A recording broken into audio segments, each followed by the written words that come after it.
আমি একটা কথা বলি, হাসান আর সারজিৎ এরা ছিল ভিলেন। হাসনাত ও সার্জিস তারা হচ্ছে ভিলেন। আন্দোলনে তারা কোনো মার খায়নি, মার খেয়েছে শুধুমাত্র সাধারণ মানুষ। নিজের বুকে তাজা রক্ত দিয়ে এই দেশকে তারা স্বাধীন করেছে, কিন্তু বর্তমানে তারা এখন নায়ক হয়ে গেছে। এই কথাগুলো বলেছে দুবাই প্রবাসী একজন ভাই। হাসান আর সারজিৎ কি একটা মার খেয়েছে? এখন দেখেন হাসান আর সারজিৎ তো নায়ক হয়ে গেছে। বাকি তিনি বলেন দুবাই এবং বিশ্বের বিভিন্ন দেশ থেকে প্রবাসীরা টাকা দিয়েছে এবং সেই টাকায় তারা আন্দোলন শুরু করেছে। কিন্তু এখন তারা প্রবাসীদেরকে চিনে না, প্রবাসীদের টাকা তাদের নেওয়া হয়ে গেছে, এই জন্য তারা এখন সবাই চুপ করে আছে।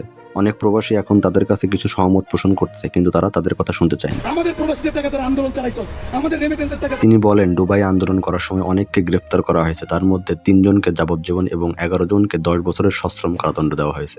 দুবাইতে আন্দোলন করছে আমাদের 51 জনকে গ্রেপ্তার করা হয়েছে, 3 জনকে যাবজ্জীবন কারাদণ্ড দেওয়া হয়েছে, আর 51 জনকে 10 বছরের কারাদণ্ড দেওয়া হয়েছে।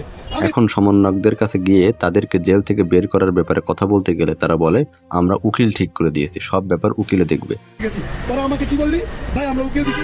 প্রবাসীদের দিকে এখন তাদের নজর পুরোটা পাল্টে গিয়েছে, তারা শুধু প্রবাসীদেরকে টাকার মেশিন মনে করছে। পরিশেষে তিনি বলেন সাধারণ মানুষ সহ ছাত্র জনতা এবং দেশের বিভিন্ন প্রান্তের সকল মানুষ মিলে এই দেশকে স্বাধীন করেছে। এখন তারা সব জায়গায় বলে বেড়াচ্ছে ছাত্র আন্দোলনের মাধ্যমে এটা সফল হয়েছে, আসলে এটা নয়। তারা যেন নিজেদেরকে অনেক বড় কিছু মনে না করে। ভ্যান চালকের আছে, সব মানুষকে ছোট করে না। এই ব্যাপারে সাধারণ মানুষের মন্তব্য, ইনশাল্লাহ আপনার কথাই সত্য, সাধারণ মানুষই বেশি মরেছে, আমরা প্রবাসী।